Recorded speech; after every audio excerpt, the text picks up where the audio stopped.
විශේෂයෙන්ම කෙනෙකුට හිතෙන්න පුළුවන් අද දේශපාලන ශාස්ත්‍රය දිහා බැලුවාම පක්ෂ 78කට වැඩි ලියාපදිංචි පක්ෂ ගණනාවක් මේ රටේ තියෙනවා.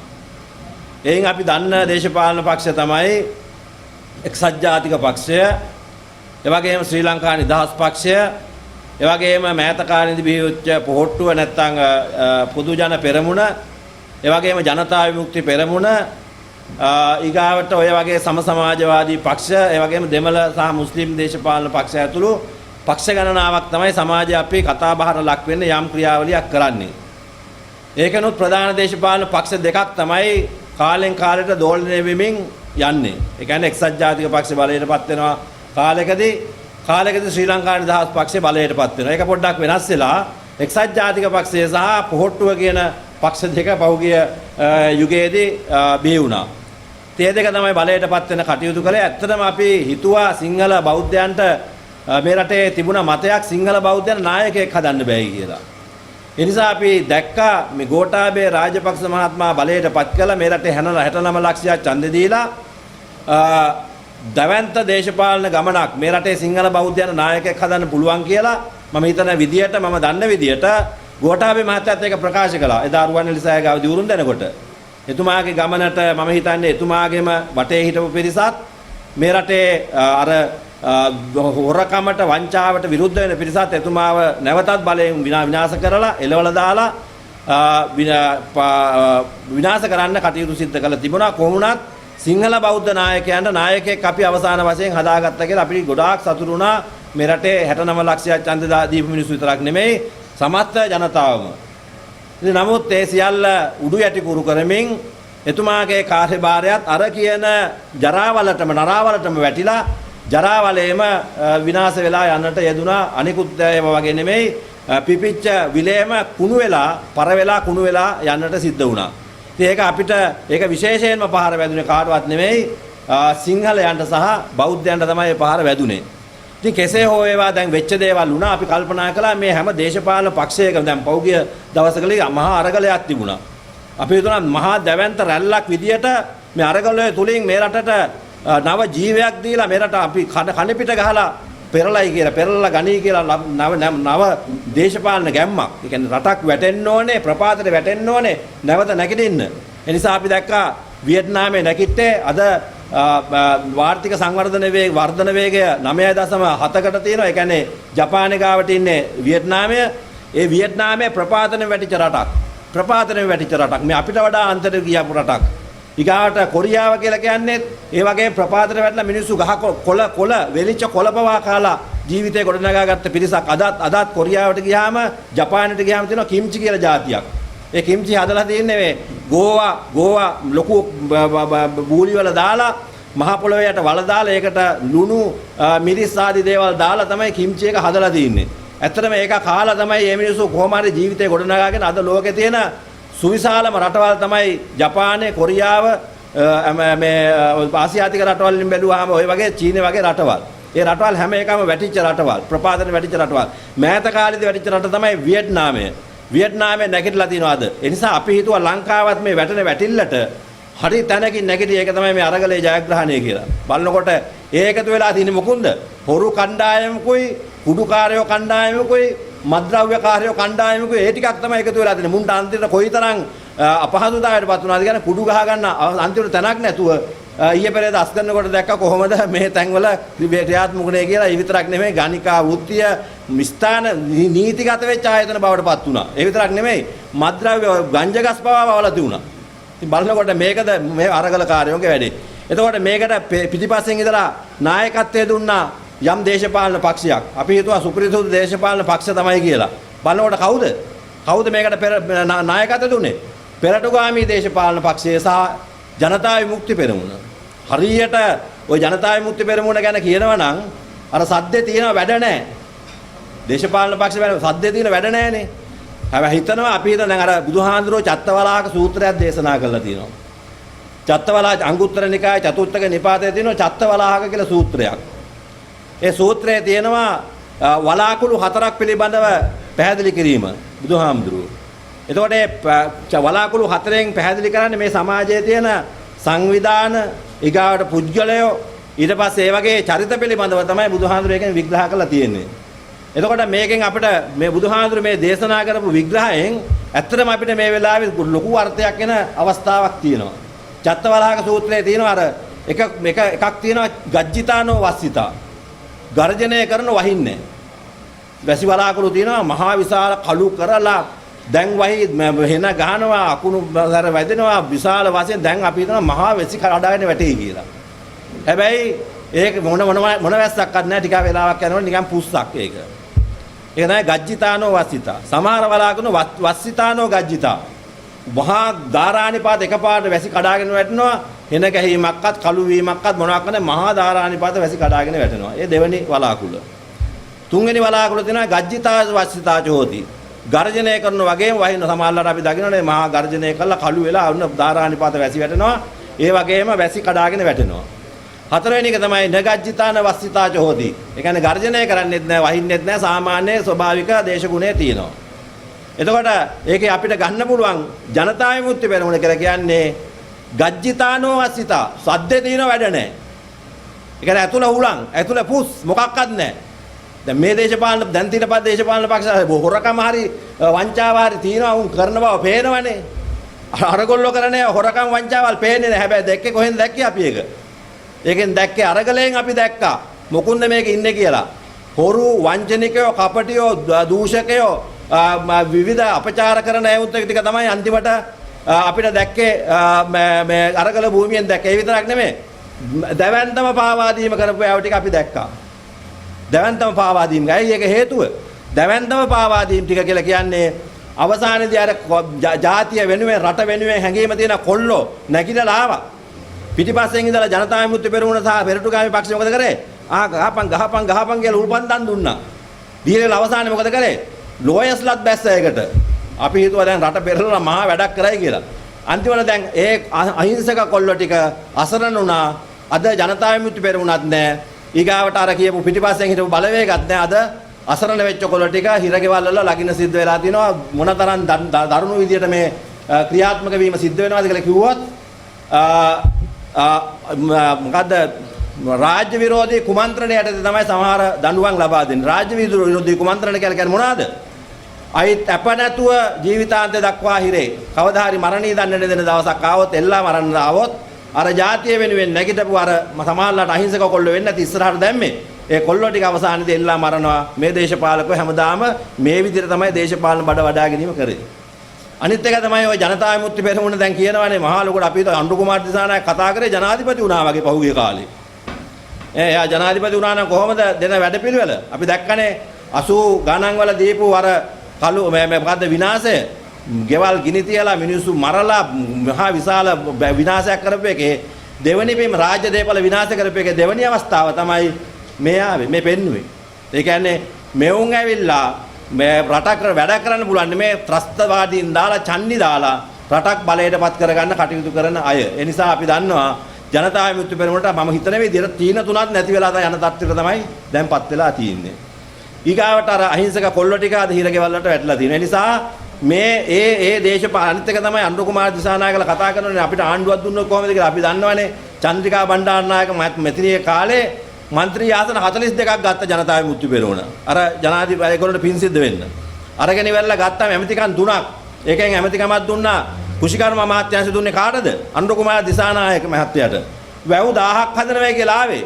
අපි දන්නේ නැහැ එක වැවක්වත් හැදුවද කියලා. අපිට ආරංචි විදියට කෝටි 800 ලක්ෂ 800ක් විතර ටී-ෂර්ට් ගහලා තොප්පි ගහලා විනාශ කරා කියලා නම් අපිට ආරංචිය ලැබිලා තියෙන එක ඇත්තද බොරුද මන් දන්නේ නැහැ. එහෙම අපිට ආරංචියක් ලැබිලා තියෙන මට හරියට හොයා බලන්න බැරි වුණා. ඊගාවට මේ යන සම්ප්‍රදාය සම්පූර්ණ විනාශයක්.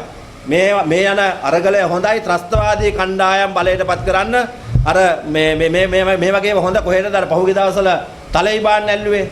අන්න ඒ වගේ සටන් කාමීන් පිරිසකට මේ ජනතා විමුක්ති පෙරමුණ සහ පෙරටුගාමීන් හොඳයි.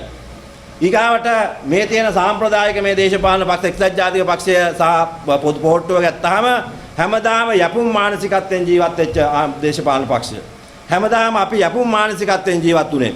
අර රටවල් වලින් බඩු ගේනවා, ගෙනල්ලි ඉවර වෙලා මෙහෙ උන්ට කන්න බොන්න දීලා අපේ රටේ තියෙන සම්පත් ටික හූරලා ඒ රටවල් වලට දෙනවා. ඒ කියන්නේ අර කුඩුකාරයෝගේ න්‍යාය තමයි මේ ක්‍රියාත්මක කළේ. මොකද්ද කරන්නේ? ඒ කියන්නේ අපේ රටේ තියෙන සම්පත් ටික විනාශ කරලා අපේ රටේ තියෙන සම්පත් ටික විනාශ කරලා ඉවරලා ඒවා ඇදලා අරගෙන ඉවරලා සම්පූර්ණයෙන් විනාශ කරන වැඩපිළිවෙලකට තමයි ගියේ. ඒ නිසා අපි දේශපාලන පක්ෂයක් විදියට අපි දැක්කා යපුම් ආර්ථිකයක් නෙමෙයි නිෂ්පාදන ආර්ථිකයකට යන්න ඕන කියලා කාරණාව. නිෂ්පාදන ආර්ථිකයකට යන්නේ කොහොමද?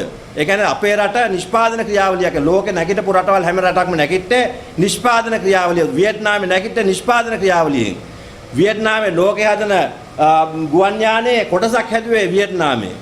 ලෝකේ හදන ෆෝන් එකේ iPhone එකේ කොටසක් හැදුවේ වියට්නාමේ. එතකොට ඒක අත්‍යවශ්‍ය භාණ්ඩයක් වුණා. ඒගොල්ලෝගේ රටේ තියෙන සම්පත් වලින් නිමි භාණ්ඩ නිෂ්පාදනය කරලා ලෝකෙට විකුණලා තමයි ඒගොල්ලෝ ජීවත් වෙන්නේ. එතකොට වියට්නාමය කියලා කියන්නේ අනිත් රටවල් වලට අත්‍යවශ්‍යම රටක් බවට පත් වුණා. අද අපේ රටේ මොනවද තියෙන්නේ? අපි නිෂ්පාදන ක්‍රියාවලිය මොනවාක්වත් නැහැ. අද අපි කන ආහාර පාන ටික ඔක්කොම ගේන්නේ පිට රටින්. අඳින පළඳින ඇඳුම් ටික ඔක්කොම ගේන්නේ පිට රටින්. යන එන ගමන බිමන තීරණය කරන්නේ පිට රටියෝ. ඒ වගේම කෑම ටික උයා ගන්නවද නැද්ද කියලා තීරණය කරන්නේ ඔක්කොම පිට රටින්. මේ යපුම් මානසිකත්වය කියලා කියන්නේ මේකයි. දැන් පහුගිය දවස්වල අපි හොඳටම දැක්කා. ගෑස් ටික නැති වුණාම කන්න නැහැ. ගෑස් ටික නැති වුණාම මිනිස්සුන්ට පාරට බහින්න සිද්ධ වුණා. තෙල් ටික නැති වුණාම අපිට පාරට බහින්න සිද්ධ වුණා. ඇයි අපිට මේ සියල්ල නිෂ්පාදනය කරගන්න පුළුවන් ක්‍රමවේදයක් තියෙනවා. අනාගතයේ විකල්ප බලශක්තිය එනවා. ඒ විකල්ප බලශක්තිය කියන්නේ මේ තෙල් නෙමෙයි. ඊට වඩා හොයාගත්ත දේවල් තියෙනවා. ඒ නිසා අපේ රටේ දින්නේ ලෝකේ හොයාගෙන නිෂ්පාදනය කරන්න පුළුවන් පිරිසක් ඉන්න රටක්. අපිට ඉතිහාසය බැලුවාම ලෝකේ අනිකුත් රටවල් ධන ගන්නකොට අපි නැගිටලා ගියපු જાතියක්. ඒක හොඳම උදාහරණය තමයි අද අපේ ඉතිහාසය දිහා බැලුවාම පුරාවිද්‍යාත්මක ස්ථාන දිහා බැලුවාම රුවන්වැලි දාගැබ දිහා බැලුවාම අද මෙච්චර ලෝකේ දියුණු රටක් වෙච්ච ලෝකේ දියුණු වෙච්ච වෙලාවකදී රුවන්වැලි සෑයේ තෙල් හුණු පිරියම් කරන්න දොඹ කර දාලා මාස ගණනාවක් යනවා ඒ ටික සුද්ධ කරගන්න. ඊගාට එදා කොහොමද අපි මේ රුවන්වැලි සෑය හැදුවේ? ඊගාට තූපාරාමේ ගාවට ගියාම අපේ මහා යුග මෙහෙවරක ශක්තිය පේනවා. අපේ ජෛව ශක්තිය පේනවා. අපේ රුවන්වැලි සෑය ගා තූපාරාමේ ගාවට ගියාම තියෙනවා ගල් වලින් හදපු කුරුණු ටික. ඒ තූපාරාමේට ගහපු චේතිය ගරය චෛත්‍යයට ගැහුවා ගයක්. ඒකට තමයි චේතිය ගර කියලා කියන්නේ. ඒකට ගහපු ගල් කුරුණු ටික තමයි අර තින්නේ. ඔබ හිතන්නේ ඒ ගාවට ගිහිල්ලා මේ එක ගල් කුරුණක් ඉස්සුවේ කොහොමද කියලා. අද මෙච්චර නවීන යන්ත්‍ර සූත්‍ර තියෙද්දිත් එදා අපි කොහොම තාක්ෂණයක් අපිට ලෝකේ තිබුණාද කියලා. ඊගාවට මාලිගාවිල බුද්ධ ප්‍රතිමාව දිහා බලන්න. ප්‍රේමදාස මහත්තයාගේ යුගයේ ඔය මහා මාලිගාවිල බුද්ධ ප්‍රතිමාව බිමට ඇද වැටලා තිබුණේ. ප්‍රේමදාස මහත්තයා ඕක කෑලි 3කට කපලා කොන්ක්‍රීට් එක වස්සලා තමයි එසෙව්වේ. දොඹ කර දාලා. ඒතකොට අපි කොහොම જાතියක්ද මොනතරම් ශක්තිමත් જાතියක්ද මොනතරම් තාක්ෂණික හැකියාවක් තිබ්බ જાතියක්ද කියලා අපේ අතීත ශ්‍රී විභූතියෙන් අපිට විද්‍යාමාන කරලා පෙන්නනවා. ඒ වගේ ලෝකේ ඊශ්‍රායලයට වඩා ඉහළට ගියපු ලෝකේ ශක්තිමත්ම ජාතිය බවට පත් වෙන්නේ සිංහල. ඒ නිසා අපිට නිෂ්පාදන ක්‍රියාවලියෙන් අපි මොට කරලා දාලා අනුන්ගෙන් යැපෙන මානසිකත්වයට තමයි අපි පත් කරලා තින්නේ. උදාහරණයක් ගත්තොත් මේ දේශපාලන පක්ෂ දෙකෙන් බැලුවාම හැමදාම බලයටපත් වුණා. බලයටපත් වුණාම මොකද උනේ? අපි දැක්කා අර සිරිමාව බණ්ඩාරනායක මැදිරියට හම්බුණා අපිට කන්තලේ සීනි කර්මාන්ත ශාලාව. මෙට්‍රික් ටොන් 28000ක් නිෂ්පාදනය කරනවා මාසික මේ සීනි ටික. අපිට ලංකාවට පරිභෝජනයට යන්නේ මෙට්‍රික් ටොන් 35000යි. ඊගාවට කන්තලේ සහ ඒවා මේ හිඟුරාන ආදී ස්ථාන වලින් නිෂ්පාදනය කරගත්ත සීනි ටික ගත්තාම අතිරික්තයක් තියෙනවා. හැබැයි දේශපාලන නායකයෝ මොකද කරේ? මැති ඇමතිතුමෝ මොකද කරේ? මේවා වැහෙන තැනටපත් කළා. වැහුණාම මොකද වෙන්නේ? වැහුණාට පස්සේ ඇමතිවරයාට ගතම් එක ගන්න නැත්නම් ඒකට කියන්නේ මේ සන්තෝෂම් මේ ඒකෙන් හම්බෙන කොමිස් මුදල ගන්න පුළුවන්කම ලැබෙන්නේ ඇමතිවරයාට මෙහෙ නිෂ්පාදනය කරගත්තොත් නෙමෙයි පිට රටින් සීනි ටික ගෙනාවහම තමයි කොමිස් මුදල ගන්න පුළුවන්කම තියෙන්නේ. මෙහෙ නිෂ්පාදනය කරගත්තාම ඒක ලැබෙන්නේ නැහනේ. ඒ වගේ ලංකාවේ තියච්ච සියලු නිෂ්පාදන කඩා දැම්මා. නිෂ්පාදන ශාලාවත් ටයර් එක වැහුවා, ඔරුවල වාහන එක වැහුවා, ඊගාවට කන්තලේ සිමෙන්ති එක වැහුවා, කන්තලේ සීනි එක වැහුණා. ඔය වගේ සම්පූර්ණයෙන්ම රට නිෂ්පාදන ගාරට ගියපු ඒවා ඔක්කොම වහලා දාලා නිකම් පිටසක් බවට පත් කරලා අනුන්ගෙන් යපුම් මානසිකත්වයෙන් යපුම් ආර්ථිකයක් බවට අපි පත් කළා තමයි මේ ප්‍රපාතර දාලා තියෙන නිසා මේ හැම දේශපාලකයෙක්ම JR ගෙන් පටන් ගත්තා. මොකද සිරිමාව බණ්ඩාරනායක රට වවන්න පටන් අරගෙන රට ශාස්ත්‍රීය කරන්න යනකොට අපේ මිනිස්සු බැලුවා ඒ වෙලාවේ අපිට හොඳට කන්න ඕනේ පෝලිං ගානේ ඉන්න බෑ කියලා. හැබැයි සිරිමාවගේ ගත්ත ක්‍රියාමාර්ගය, මැතිණියගේ ගත්ත ක්‍රියාමාර්ගය තව අවුරුද්දක් දෙකක් ඉවසුණා මේක ලෝකේ ශාස්ත්‍රීයකම රට බවට පත් කරගන්න තිබුණා. ඒ නිසා අපිට මේ කවදාවත් යපුම් ආර්ථිකයෙන් මේ රට දියුණු වෙන්න බෑ. එන්න ප්‍රපාතනේ වැටෙන රටක් බවට පත් වෙනවා. නැගිටින නම් තියෙන නිෂ්පාදන ආර්ථිකයකට යන එක. ඒ නිසා අපේ පක්ෂයක් විදිහට අපි දැක්ම තියෙන්නේ නිෂ්පාදන ආර්ථිකයකට යන වැඩපිළිවෙලක්. ඒ වගේම අපේ තියෙන දේශපාලන දැක්ම, ඊගාට අපේ තියෙන අධ්‍යාපන දැක්ම, අධ්‍යාපනයේ දිහා බැලුවාම අද ළමයි අසරණභාවයටපත් වෙලා හැකියාව තියෙන ළමයි ජාතික පාසලකට යනවා. හැකියාව නැති ළමයි ගමේ පළාත් සභා පාසලකට යනවා. පළාත් සභා පාසලේ තියෙන ඊටාම දුක්ඛිත වූ ඛේදවාචකයක් ජාතික පාසලේ බැලුවාම සියලු සම්පත් තියෙනවා. හැබැයි මොරටුවේ ඉන්න ළමයා කොළඹට එනකොට උදේ පාන්දර පහර නැගිටලා වාහනේ දාලා පැය ගණනාවක් කරකවලා හතමාරට ගිහලා බස්සේ වාහනෙන් බස්සනවා ජාතික පාසලට. ඒ ළමයා සම්පූර්ණයෙන් මානසිකත්වය කඩා වැටිලා. ඊගාවට පළාත් සභා පාසලේ බැලුවාම සම්පත් නැහැ. හැබැයි පළාත් සභා පාසලේ ඉගෙන ගන්න ළමයාත් ජාතික පාසලේ ඉගෙන ගන්න ළමයා දෙන්නටම එකම ශිෂ්‍යත්ව විභාගයට ලියන්න තියෙන්නේ. එකම O level විභාගයට ලියන්න තියෙන්නේ. එතකොට ඒ ළමයි දෙන්නටම දෙන්නේ එකම ලකුණු ප්‍රමාණයක්. එතකොට අර හැකියාව තියෙන ළමයාට දක්ෂතාවය තියෙන ළමයාට ඉස්සරහට එන්න විදියක් නැහැ. ඒ නිසා අපේ අධ්‍යාපන ක්‍රමය සම්පූර්ණයෙන් වෙනස් වෙන්න ඕනේ. අපි මේකට හදනවා ජාතික පාසල තියෙනවා ප්‍රාථමිකයෙන් ඉහළ රොයල් එක ගත්තාම ප්‍රාථමිකයෙන් ඉහළ ආනන්ද විද්‍යාලය තියෙනවා. හැබැයි හැම ගමකම තියෙනවා රොයල් එකේ ප්‍රාථමිකය. හැම ගමකම තියෙන ආනන්දේ ප්‍රාථමිකය. ඒ වගේ අධ්‍යාපන ක්‍රමයේ අපි සැලසුම් සහගත වෙනසක් කරලා මේ රට ගොඩනගන්න පුළුවන් හැම දෙනාටම සාධාරණ ක්‍රමවේදයකින් කටයුතු සිදු කරන්න පුළුවන්. සමහර අම්මලාට ළමයා බඩේදී ඉද්දි උපැන්න සහතික සහ ඔප්පු ලියා ගන්න සිද්ධ වෙලා තියෙනවා. ඊගාවට සමහර දෙමව්පියන්ට තමන්ගේ දරුවන්ගේ නමට පවරන්න වෙලා තියෙන ඔප්පුව පැවරුවාම ළමයා ඉස්කෝලේ දාගන්න ඔප්පුව පවරන්නේ. සමහරලාට අම්මා තාත්තා දන්නෙත් නැහැ පැවරෝ විකුණගෙන ඒ ළමයි ඒ මිනිස්සු ගිහිල්ලා ගමෙන් යන්න. ඒ වගේ තත්ත්වවලටපත් වෙලා තියෙනවා. ඒ නිසා මේවා අසාධාරණ ක්‍රමවේද. ඒ නිසා හැම ළමයෙකුටම සමානයන් අතර සමාන වීමේ අයිතිවාසිකම අපේ ආණ්ඩුක්‍රම ව්‍යවස්ථාවෙන් තියෙනවා. ඒ නිසා හැම ළමයෙකුටම සියලු සම්පත් දින පාසලක අධ්‍යාපනය ලබන්න පුළුවන්. සියලු වරප්‍රසාද ගන්න පුළුවන් ළමයෙකුට තියෙන. ඊගාවට ඒ වගේ තත්වයකට තියෙන නිසා සෞඛ්‍ය ක්‍රමවේදය අපි කොහොමද ගොඩනගන්නේ? අධ්‍යාපනය අපි ගොඩනගන්නේ කොහොමද?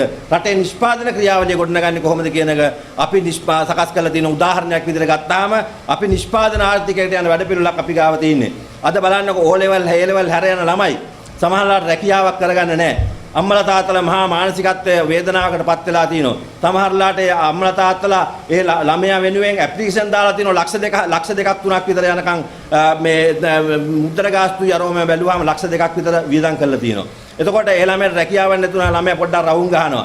රවුම් ගහනකොට හොඳ යාළුවා වෙන්නත් පුළුවන් නරක යාළුවා වෙන්නත් පුළුවන්. නරක යාළුවෙක් අහුනොත් එහෙම ගැන්සියට වැටුණාට පස්සේ සමහරලාට කුඩු ආගේ මත්ද්‍රව්‍ය දේවල් වලටපත් වෙනවා. අද මේ ප්‍රදේශයේ දිහා බැලුවාම අපිට හොඳට විමර්ශනය කරලා විශාල ප්‍රමාණයක් අද කුඩු ආදී මත්ද්‍රව්‍ය වලට ඇබ්බැහි වෙලා තිනවා. ඇයි ඒ? Tamanට කරන්න රැකියාවක් නොමැතිකම නිසා. ඊගාවට ඒ ළමයා ටික දවසක් යනකොට කුඩු ගහනවා. ඊට පස්සේ තවත් ටික දවසක් යනකොට ගෑන් ළමයෙක් යාළු කරගන්නවා. ඊට පස්සේ ගිහලා ළමයි දෙතුන් දෙනෙක් කුලී ගේක හදනවා. ඊට පස්සේ අර කොල්ලා ගිහිල්ලා හිරේට වැටෙනවා. අර කෙල්ලට කරගන්න දෙයක් නැහැ. සමහරවිට තමන්ගේ ජීවිතේ විකුණන්න වෙලා තියෙන ළමයි ටික හදාගන්න. මේ වගේ තත්ත්වයකට අද සම්පූර්ණයෙන්ම කඩා වැටලා තිනවා. මේකට නායකත්වය දෙන වෙන කවුරුවත් නෙමේ වර්තමාන සියලු දේශපාලකයෝ වගේ කියන්න ඕනේ මේවට. ඒ නිසා අපි බැලුවා මේකට අපි මේ රට හදන්න ඕනේ. හදන්න තියෙන ක්‍රමය තමයි නිෂ්පාදන ආර්ථිකයකට යන එක. ඒ නිසා අර O level, A level හැර යන සියලු ළමයි අපි රජයට බඳව ගන්නවා. බඳවගෙන ඉවරලා අපි සම්පූර්ණයෙන් මේ පුරන් වෙච්ච කුඹුරු රජයේ කුඹුරු විතරක් නෙමේ පෞද්ගලිකව තියෙන කුඹුරු පවා රජයට පවරගෙන ඒවා වගා කරන වගා සංග්‍රාමයක් පවට පත් කරනවා පුහුණුව දීලා. නවීන යන්ත්‍ර සූත්‍ර උපයෝගී කරගෙන මහා රටම වගා සංග්‍රාමයක් බවට පත් කළා මුළු රටම වගා කරන්න පුළුවන්කම තිබෙනවා. වර්තමානයේ හැටියට රුපියල් 40000ක විතර බඩියක් අපිට දෙන්න පුළුවන්කම තියෙනවා. එහෙම දුන්නාට පස්සේ අර දෙමව්පියන්ට කිසි ප්‍රශ්නයක් නැහැ. තමන්ගේ දරුවා පාසල් අධ්‍යාපන නිමා වෙනකොට ඒ ළමයට රැකියාවක් තියෙනවා. ඊගාවට අපිට කිරිපිටි ටික නිෂ්පාදනය කරගන්න පුළුවන්. අද වසවිස ගෙනල්ලා හිත කිරිපිටි අපි ගෙනල්ලා බොන්නේ. පිටි ටික බොන්නේ. මේවට දාලා තියෙනවා මෙලමයින් කියන විකිරණය. දාලා ඊගාවට සමහරලාට මේ යොදේ අයින් කරලා ඉවරලා චීස් බටර් හදන්න ඒව අයින් කරලා ඉවරලා අපිට එවන්නේ රොඩ්ඩ. ඒ රොඩ්ඩට දාන ඌරු යොදේ දාලා තමයි මේකට ගෙනල්ලා විකුණන්නේ. විශාල ගණන් වලට විකුණනවා. ඒ නිසා අපිට පුළුවන් අක්කර 1000ක් විතර අරගෙන සම්පූර්ණයෙන් ගවයෝ සත්ව නිෂ්පාදනය කරන්න. නිෂ්පාදනය කරලා කිරි බෝතලේ ගෙවල් වලට එන වැඩපිළිවෙලක් අපිට හදන්න පුළුවන්. අපිට පුංචි කාලේ මතකයි මීට අවුරුදු 30කට විතර ඉස්සෙල්ලා හැම ගෙදරකටම කිරිකාරයෙක් ආවා. කිරි බෝතලේ අරගෙන ආවම කිරි ටික උණු කරලා ප්‍රෙස් මිල්ක් එක දුන්නේ. අපේ මිනිස්සුන්ට ලෙඩ රෝග තිබුණේ නැහැ. පිළිකා තිබුණේ නැහැ. අද දවසකට 45 දෙනෙක් එනවා පිළිකා රෝග වලට පිළිකා බවට පත් වෙච්ච. ඒ නිසා මේවා කරලා තියෙන මේ දේශපාලකයෝ අපි දැක්ක අර ප්‍රමිති ආයතනයේ අධ්‍යක්ෂතුමියක් කියනවා අපි මේ රටේ ජනතාවට චුට්ට වසකවන්නේ කියලා. ඒ කියන්නේ චුට්ට වසකවල අපි මැරිලා යන තත්ත්වයටපත් කරලා තියෙනවා. ඒ නිසා මේවා ප්‍රසිද්ධියේ කියන තරම් තත්ත්වයකටපත් වුණා කියලා කියන්නේ මේ දේශපාලකයන්ගේ තියෙන නිවටකම. ඒ නිසා මේ දේශපාලක හැම එකම රටේ ජනතාවට ආදරයක් නැහැ. මුන් කරන්නේ මේ රට විනාශ කරලා ජනතාවත් විනාශ කරලා මහමග මරලා දාන තත්ත්වයකටපත් වෙලා තියෙනවා. ඒ නිසා මේ රට වෙනස් කරන්න නම් අපිට අලුත් ක්‍රමවේදයක් අවශ්‍යයි. ඒ ක්‍රමවේදය තමයි නිෂ්පාදන ආර්ථිකයට යන ක්‍රමවේදයක්. ඒ නිසා අපේ දේශපාලන පක්ෂ විදියට මේ කොහෙටවත් ගිහිලා කුරුළු වෙච්ච දේශපාලකයෝ අපි ගාව නැහැ. අලුතෙන් ආපු නව ජව සම්පන්න ජාතිය වෙනුවෙන් අවුරුදු ගණනාවක් අපිත් එක්ක රට පුරා වැඩ කරපු තරුණ ජවයක් අපිත් එක්ක එකතු වෙලා තිනවා. රට පුරාම ගොඩනැගෙමින් යනවා ඒ තරුණ පිරිස. ඒ නිසා අපි හිතනවා අනාගතේ මේ රට වෙනස් කරන්න පුළුවන්කම ලැබෙන්නේ අලුත් තරුණ පරපුරකට. ඒ තරුණ පරපුර නායකත්වය දෙන තමයි අපි ලංකා ජනතා පක්ෂය පෙරගමන් කරු බවට පත් වෙලා නායකත්වය අරගෙන තියෙන නිසා අපි දන්නා මේ අපේ මූලස්ථානයේ විදිහට අපි මේ දේශපාලන පක්ෂ කාර්යාලය අපි ආරම්භ කළා. රට පුරාම දිස්ත්‍රික්ක මට්ටමේ මේ වගේ දේශපාලන පක්ෂ කාර්යාල ආරම්භ කරලා මුළු රට පුරාම අපේ ජව සම්පන්න තරුණ පිරිසක් හදලා ගම් මට්ටමට බිම් මට්ටමට යන වැඩ පිළිවෙල අපි මේ වෙනකොට සූදානම් කරලා තියෙන්නේ. ඒ නිසා ඒකට පෙරමුණ ගැනීම සඳහා අවශ්‍ය වෙන මූලිකම අවස්ථාව තමයි පළවෙනි පියවර විදිහට තමයි මේ දේශපාලන පක්ෂයේ ප්‍රධාන කාර්යාලය විවෘත කළාද කටයුතු කරන්නේ. ඒ නිසා මේ වෙනුවෙන් සහසම්බන්ධ වෙච්ච හැමදෙනාටම ස්තුතිය ගෞරවය පුද කරමින් මේ වෙනුවෙන් ඔබ හැමදෙනාගේම ශක්තිය දායකත්වය ලබා දෙන්න මේ රට අනාගතයේ දියුණු කරන්න පුළුවන්කම ලැබෙන්නේ වෙන කාටවත් නෙමෙයි අපිට. මහතිර් මොහමඩ් මැලේසියා විනාශ කරා. ඒ දේශ සම්ප්‍රදායික දේශපාලනයෙන් ආපු මිනිස්සු නෙමෙයි රට වෙනුවෙන් නැගිටපු නායකයෝ. ඊගාවට ලී ක්වාන් යූ සිංගප්පූරුව කනපිට ගැහුවා. ඒ ගැහුවේ වෙන කොහෙවත් ආපු මිනිස්සු නෙමෙයි සම්ප්‍රදායෙන් දේශපාලනයෙන් ආපු මිනිස්සු නෙමෙයි රට වෙනුවෙන් නැගිටපු රට ආදරය කරපු නායකයෝ. මහත්මා ගාන්ධි එදා ඔවුන් වංචා මොකද විහිළුවට ලක් වෙච්ච මිනිස්සෙක් වුණත් අද ලෝකයක් ගෞරව කරන නායකයෙක් බවට පත් කළා. ඉන්දියාවක් වෙනස් කළ ඉන්දියාව නැගිටපු නායකයෝ. ඒ නිසා අපටත් පුළුවන් ඒ නායකත්වයේ මුණ්ඩ නෙමෙයි තියෙන්නේ. මේ දේශපාලකයෝ නෙමෙයි තියෙන්නේ. මේ හොරුන්ට කපටින්න නෙමෙයි තියෙන්නේ. මෙන්න මේ අනාගත පරපුරටයි කියන කාරණා මතක් කරමින් මේ වෙනුවෙන් සහ සම්බන්ධ වෙච්ච ඔබ හැමදෙනාටම තුනුරුවන්ගේ ආශිර්වාදය සැලසේවා. අනාගත යහපත් රටක් බිහි කරන්නට ඔබ හැමදෙනාගේම ශක්තිය ධෛර්යය ලබා දේවා කියන ප්‍රාර්ථනා කරමින් ඔබ හැමදෙනාටමත් උතුම් දළදා වහන්සේගේ ආශිර්වාදයෙන් සෞභාග්‍යමත් රටක් බිහි කරන්නට හැමදෙනාටම ශක්තිය ධෛර්යය ලැබේවායි ප්‍රාර්ථනා කරමින් මගේ අනුශාසනාව සහ පිළිගැනීම සාරමුණු පැහැදිලි කරන නිමාවටපත් කරනවා. ඔබ හැමදෙනාටම දළදා සමිඳුන්ගේ සරණ ලැබේවායි ප්‍රාර්ථනා කරමින් මන් නිමාවටපත් වෙනවා. You're watching the Life Traveller channel.